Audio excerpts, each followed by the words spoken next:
और इसके बाद मैं उस पर डेली मेहनत करता चला गया। मैंने मेहनत कभी करना बंद नहीं किया और मुझे ऐसा लगता है कि मैं अपने हिसाब से मैंने बहुत अच्छे से काम किया था। मैं कभी भी किसी चीज़ को गलत नहीं बताया, जो चीज़ जैसा था मैंने उसे वैसा ही बताया। लेकिन दोस्तों अभी के टाइम पे आप मेरे चैनल को जाकर देख लीजिए, 1500 यही व्यूज़ आपको देखने को मिलेगा।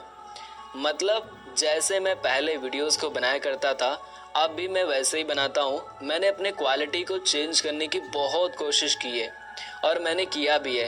अब बहुत सारे लोग मुझे कमेंट करते हैं कि तुम अपने एडिटिंग को इम्प्रूव कर दो, मतलब कि थोड़ा सा और भी हाई लेवल पे लेके जाओ। लेकिन मैं आपको बता दूं, मेरे एडिटिंग को इम्प्रूव ना करने का दो मेन रीज़न है। देखिए, पहले रीज़न के बारे में मैं आपको बताता हूँ कि देखिए, जब भी कोई यूट्यूब पर नया क्रिएटर आता है, जैसे कि मैं पहले यूट्यूब पर आया था, तो मैंने बहुत सारे लोगों के वीडियोस को देखा तो उनमें मुझे समझ में नहीं आया। क्यों नहीं आया पता है? कुछ लोग क्या कर रहे थे कि वो स्टार्टिंग में इंग्लिश का उपयोग कर रहे थे और दूसरा चीज़ बहुत ज़्यादा, मतलब कभी इधर से कुछ आ रहा है, कभी इधर से आ रहा है, कभी यहाँ पर, तो कुछ ऑप्शंस मुझे नहीं दिखाई दे रहे थे। कुछ ऑप्शंस उसमें हाइड हो जा रहे थे या मुझे समझ में नहीं आ रहा था। मतलब एडिटिंग जब हार्ड हो जाता है तो कई चीज़ें जो कि समझ में नहीं आता है, अगर आप समझ रहे हैं तो आप समझ रहे होंगे। तो इस वजह से मुझे सीखने में बहुत ज़्यादा प्रॉब्लम हुआ और मैंने तभी सोच लिया था कि मैं अपने एडिटिंग को बिल्कुल नॉर्मल रखूँगा। जिस तरीके से मेरी अभी एडिटिंग होती है आगे चल के मैं इम्प्रूव करूँगा, बट इतना भी नहीं करूँगा कि लोगों को समझ में ना आए। मैं डाउन टू अर्थ रहना चाहता हूँ ताकि जब भी कोई नया क्रिएटर यूट्यूब पर आए और उसके सामने मेरी कोई वीडियो जाए तो उसे ऐसा लगे कि नहीं, मैं उसके सामने बैठ करके उसे बता रहा हूँ और वो सीख पाए और आगे बढ़ पाए।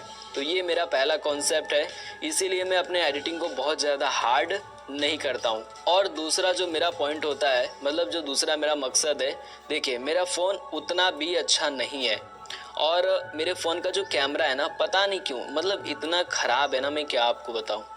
मतलब एक वीडियो को बनाने में मुझे 2 से 3 बार उसी वीडियो को शूट करना पड़ता है और इसी वजह से मैं पिछले 2-3 महीनों से मैं अपने चैनल पर डेली वीडियोस को भी अपलोड नहीं कर पा रहा हूँ। और दूसरी चीज़ कि देखिए, मैं गांव से रहता हूँ तो गांव में अभी के टाइम पे लोग बहुत सारे काम कर रहे हैं। लाइक मेरे घर के आसपास बहुत सारे घर भी बन रहे हैं, मतलब बहुत सारा शोर हो रहा है। तो मैं अपने घर पे वीडियो नहीं बना पा रहा हूँ। मैं पहले अपने खेत पे वीडियो बनाता था तो वहाँ पर नहीं बना पा रहा हूँ। और अभी मैं जहाँ पर बैठा हूँ ये एक जंगल है, जो कि आपको पता होगा अगर आप मुझे स्टार्टिंग से फॉलो करते हैं तो ये जो जंगल है ना, ये मेरे घर से 3 से 3.5 किलोमीटर दूर है। तो मुझे वहाँ से डेली यहाँ पर आना पड़ता है। और तीसरी प्रॉब्लम जो होती है ना कि देखिए, अभी के टाइम पे सबसे बड़ी प्रॉब्लम मुझे जो लगता है वो है मौसम का।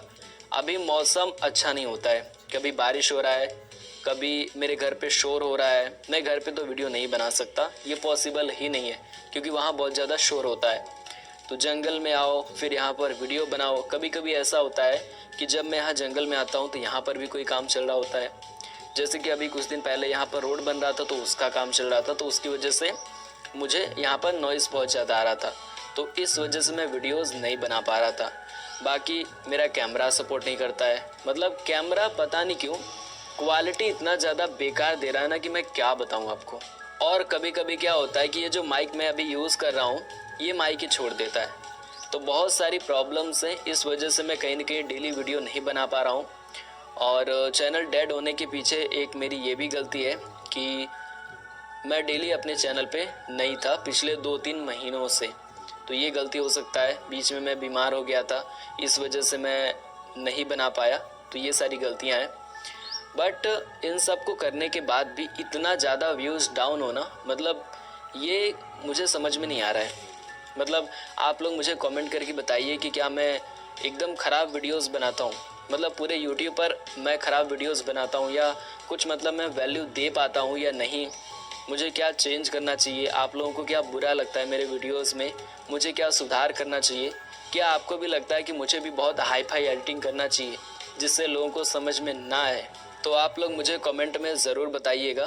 बाकी थोड़ा सा बुरा लगता है कि जब हम इतना ज़्यादा मेहनत करके वीडियोस को बनाते हैं और वो भी रियल इन्फॉर्मेशन देते हैं और उस चीज़ को लोग नहीं पसंद करते हैं तो थोड़ा सा बुरा लगता है और आगे काम करने का मन नहीं करता है। हमारे चैनल पे 27,000 से भी ज़्यादा फैमिली है, बट व्यूज़ 1,000 भी मुश्किल से आ जाए तो वो बहुत है।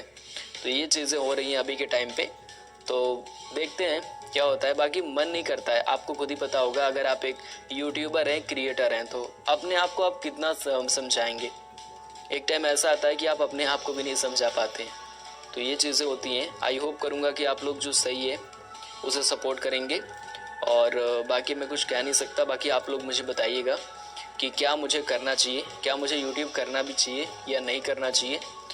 और कमेंट में अपना फीडबैक आप लोग मुझे शेयर कर दीजिएगा, क्योंकि व्यूज़ इतने ज़्यादा डाउन हो चुके हैं और आप लोगों को पता है कि मेरे घर में केवल मैं अकेला हूँ जो कमाने वाला जो होता है, तो मुझे हर चीज़ के लिए देखना होता है।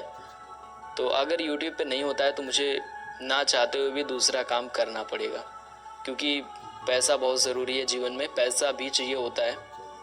अगर मेरे ऊपर जिम्मेदारी ना होता तो शायद मुझे पैसा ना मिलता तो भी चलता, बट जिम्मेदारी है और मन किया कि आप लोगों से भी बताया जाए, तो इस वजह से मैंने बताया। बाकी आप लोग अपना कमेंट कर दीजिएगा कि क्या मुझे चेंज करना चाहिए और क्या आप लोगों को मेरी वीडियोस पसंद नहीं आती हैं। तो बाकी देख लीजिएगा। मिलते हैं, अपना सब ख्याल रखिएगा।